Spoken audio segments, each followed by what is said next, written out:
Would you mind going a layer deeper as far as the repair budget and kind of like Mhm. construction? Correct me if I'm wrong. I thought this was kind of your first like or most hands-on version to Mhm. construction and like overseeing a project. So what was your repair budget for the 16 unit and have you had any surprises so far? The answer is definitely. Definitely had some surprises. So when I was first looking back in March, April, and through the whole process up until like a couple weeks before closing, I was just planning on buying this, staying in New York, and having somebody else manage it. It wasn't until I had it under contract for like a few weeks, and a bunch of people just reached out and was like, "Hey, what does this mean? Like, are you leaving? Are you doing your own thing?" I mean, even John asked me. I said no to everybody because it wasn't my intention. And then the idea kind of wiggled its way into my head, and I was like, "Hey, we're 28, going to be 29, like." Don't really have much holding me in New York besides friends, family, and a job. And I was like, I kind of just said, I think if I turn 80 and I look back and I don't do this, I'm going to really regret it. So I said, fuck it, let's give it a Mm. shot. Worst case scenario, I hate it. I move back to New York and I just go get another job or try to get another job and figure it out. So decided to move down and handle it myself. But the original budget, and it's changed so much. So, high level, I think it was like maybe 50 grand on exterior work. I wanted to redo the landscaping, paint the exterior of the buildings. It needed some small things like some wood repair on the siding and the trim. Wanted to remove a couple Mhm. trees, redo some fencing. So nothing overly crazy, if, a couple $1,000s a unit. And then for the interiors, what I originally wanted to do was, because they are solid wood, like real wood cabinets, which they just don't do anymore. It's either plywood or particle board with like wood frames, um, which there's nothing wrong with, but just real wood. I mean, it should hold up better. I wanted to just take off the fronts of the cabinets, put on nice new fronts, paint the cabinets, resurface the countertops, do new appliances, new flooring, some light fixtures and ceiling fans. So nothing too crazy. Probably cost anywhere from $5,000 to $7,000 a unit, high level. But as we closed and got in there, realized that there were some problems with the way the cabinets were set up. They weren't fitted right for the new stoves. So the old stoves were smaller, tougher to get, actually cost more than the bigger stoves. Um, some areas where the new hinges would go were starting to get like decayed and rotted out, and not so bad, but if you probably tried to put something in new, it may not have held right. And just as we were looking at it, we're like, you know what, let's just take the cabinets out and let's go with new ones. And then that led to, because we were doing a little bit more work to make it nicer, we also said, hey, let's double down on it basically, and let's really do it nicer. So we actually decided to test out units with granite countertops, undermount sinks, over the range microwave, some nicer light fixtures and ceiling fans, some nicer flooring. And, what went from like a $7,000 budget almost doubled into a $13,000-$14,000 budget.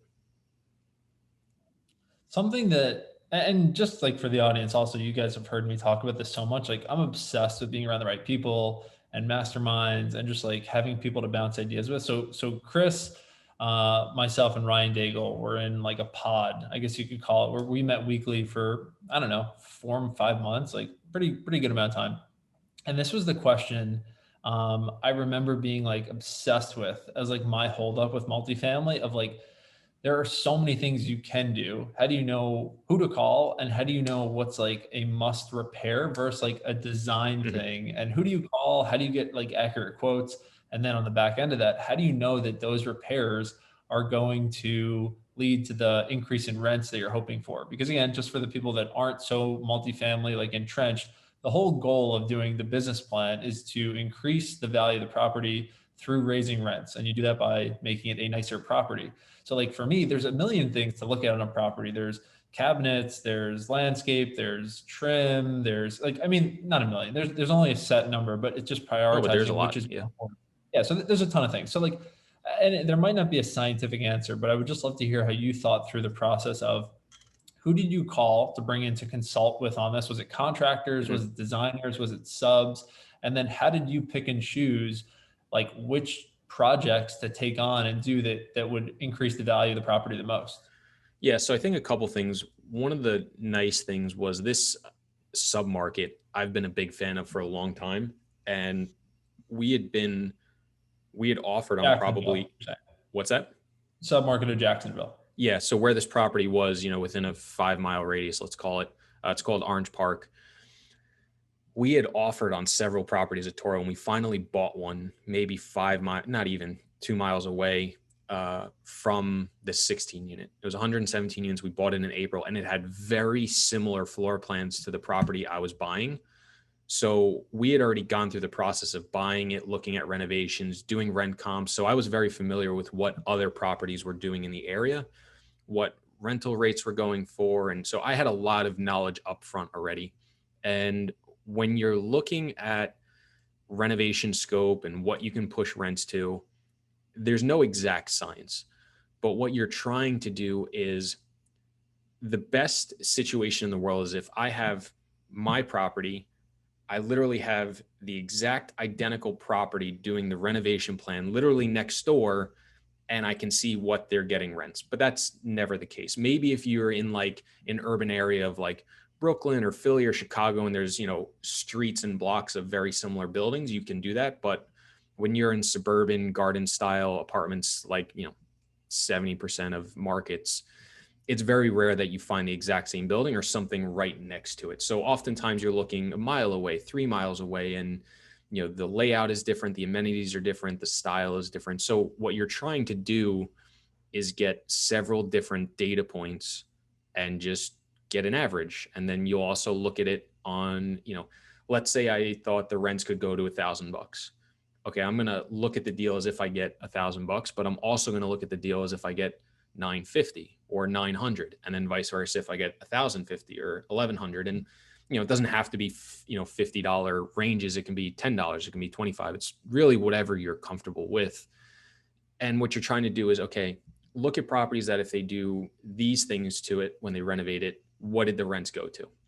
And if they did, an even nicer renovation, what did it go to? And you're just trying to get a good feel for it. And really what it somewhat comes down to is, doing it on other properties and seeing how things respond. So for me, because I had, the 4+ years of experience in Jacksonville in that market and had a pretty good handle on, the types of things these properties are doing, what the submarket's like, what the rents and the rates are like, I was able to put together a budget I felt confident in. Ultimately, though, I decided to change and upgrade it. And to be perfectly honest, I am less confident in what my future rents are going to be because I'm doing a higher quality renovation than a lot are doing. But I feel like I'm still on the lower end of what it can be on my underwriting. And I'm really curious to see in the next couple weeks what the rates are going to be, because I've been underwriting to about 1,100, but there's a strong part of me that thinks we can get 1,150 or 1,200. So I'm really curious to see how it turns out. I'm going to pause this here because but not because I don't want to talk more about it. I feel like this should be a whole session we do, maybe live in the Facebook group, or just do as like a session one night of just like thinking through how to do repairs and how you think through then like the potential to get to a rent number. And then maybe by then you'll have some units that are already like finished and trying to achieve that rent. And then we could talk through how it goes. Cause this is so important. Like the difference between even 1,100 and 1,150, like me and know that like the importance of that, but like some people listening, like, can you just explain how different that like between 1,100 and 1,150 is? Like how important I'll do the math right now. So if you had a $50 difference, right? If you do the renovation, your expenses are probably going to be the same whether you spend an extra $6,000-$7,000 a unit. If anything, they might be a little bit lower. Like one of the reasons I wanted to use granite and nicer flooring is it's probably going to actually lower my maintenance costs in the future. But let's pretend for argument's sake that they stay exactly the same. If you get an extra $50 in rent, that's going straight to your NOI, which is how you base your value off of. So if you had, $50 in rent per unit, so 50 times the 16 units would be $800 a month, times 12 would be $9,600. So you'd be netting an extra $9,600 per year in income.